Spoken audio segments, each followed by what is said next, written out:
This is Audible. Sound Booth Theater presents Carl's Doomsday Scenario.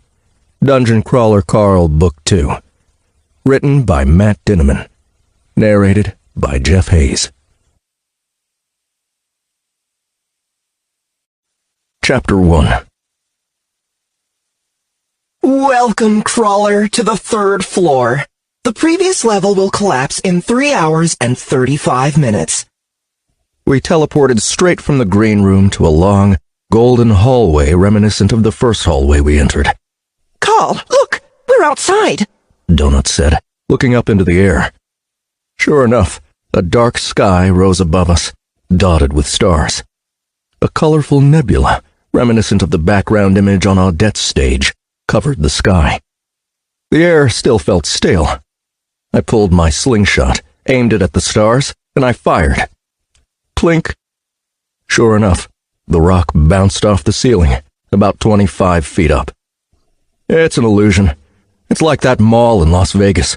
They make it look like you're outside, but you're really not.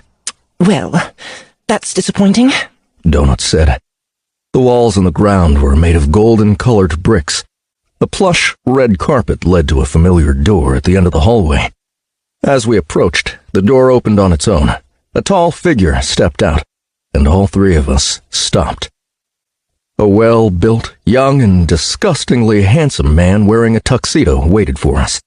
His skin was a dusky gray, and he had a short pair of devil horns jutting from his forehead. The man stood about my height, and he had long gray and black hair that was held back in a ponytail. A barbed tail poked from the rear of his tuxedo. A pair of black, bat-like wings sat folded tightly against his back. "Hello, Mordecai," I said, examining his new form.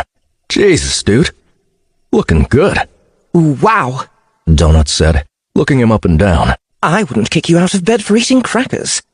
Even Mongo's customary screech sounded if he was in awe.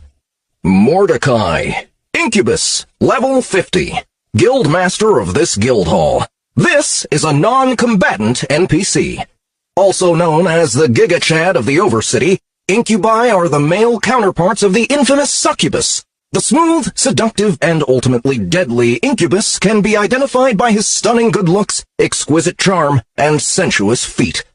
They can only be found on the urban levels of the dungeon. They give new meaning to the phrase, hit it and quit it. Princess Donut, Carl, Little Mongo, welcome to the 3rd floor. The training levels have concluded. Now the games may truly begin, Mordecai said, bowing slightly.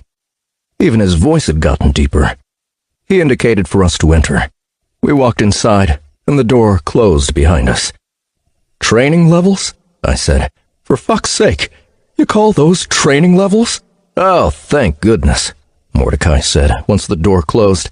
He ripped the jacket off and pulled off the tie, unbuttoning the top 3 buttons. The jacket was odd, with a pair of long slits along the back to accommodate his wings.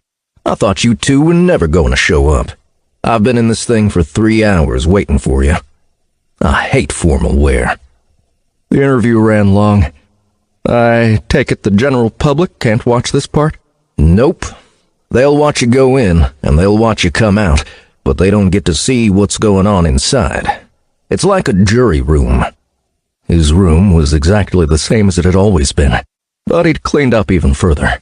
A pair of beds had magically appeared since the last time we'd been in here. Those are for the transformation, if required. Remember what happened with Donut when she took that enhanced pet biscuit? I swallowed, remembering the weird, gooey blob thing she'd transformed into before. "So," Mordecai said, "have you decided who wants to go first?" "I suggest Princess." Me? Donut said, jumping up on one of the beds. Let's get this rolling. "Okay, Carl, take a seat," Mordecai said. I sat in one of the chairs. Mongo jumped into my lap and squeaked, sounding concerned. Mommy will be okay, Donut said. You hang out with Uncle Carl for a few minutes while I get some work done. Behave yourself. The baby velociraptor settled into my lap.